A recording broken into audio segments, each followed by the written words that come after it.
Et pour parler plus en détail de l'accompagnement des personnes en situation de détresse sociale et du travail effectué par l'association Emauta depuis maintenant 25 ans, nous avons le plaisir de recevoir son président et fondateur, Manoté Agué. Bonsoir. Bonsoir.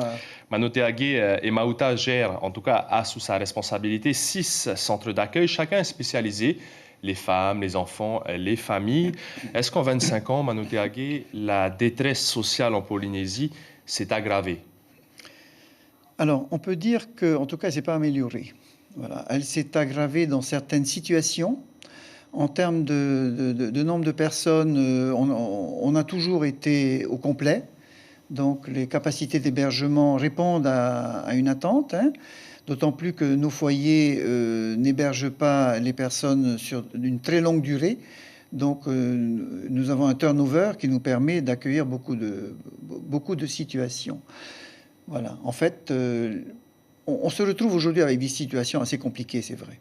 Comment ça se passe justement sur l'après-centre d'accueil, puisqu'on a entendu dans ce reportage qu'il y a un projet au-delà d'une période de 3 mois?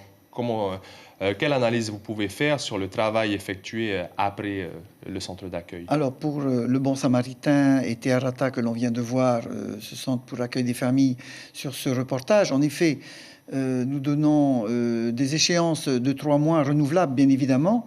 Il n'est pas question de mettre les gens dehors sans projet, hein. L'objectif, c'est de trouver un projet qui soit spécifique à chaque situation, que ce soit un homme seul ou une famille. Et toutes les équipes que nous avons dans nos foyers s'organisent pour accompagner chacune des situations. Bien sûr, nous ne sommes pas seuls dans ce travail, puisque nous travaillons étroitement avec l'ensemble des dispositifs que le pays a mis en place, que ce soit la DSFE, le CEFI ou que sais-je. Justement, il est essentiel ce travail, et notamment ces passerelles sont essentielles avec justement la DSFE pour la gestion de chaque cas.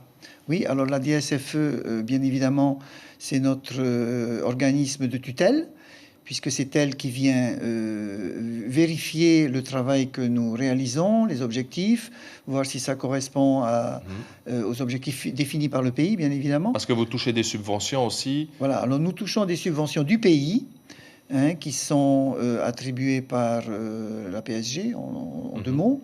Près de 200 millions à peu près. Un peu plus pour administrer nos 6 foyers, nous sommes arrivés aujourd'hui à une enveloppe d'un peu plus de 200 millions qui prend en charge pour l'essentiel les salaires. Nous avons un peu plus de 60 salariés, mais également une partie de fonctionnement, puisque dès lors que nous sommes une association, nous devons également apporter notre part.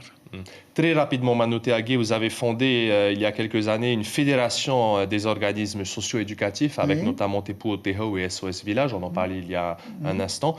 Quel est l'objectif sur les prochaines années, rapidement? Alors justement, face à tous ces défis d'ordre sociaux auxquels nous sommes affrontés, il est nécessaire que nous parlions d'une même voix auprès des autorités du pays, parce que nous sommes partenaires avec les autorités du pays, et il faut qu'il y ait une concorde pour que les personnes que nous recevons dans nos structures trouvent un moyen équilibré pour pouvoir se sortir, trouver un nouveau chemin et être accompagné avec intelligence. Travailler main dans la main, en tout cas, avec les autorités. Merci beaucoup, Manoté Agué, président de l'association Emauta. On rappelle que les journées portes ouvertes.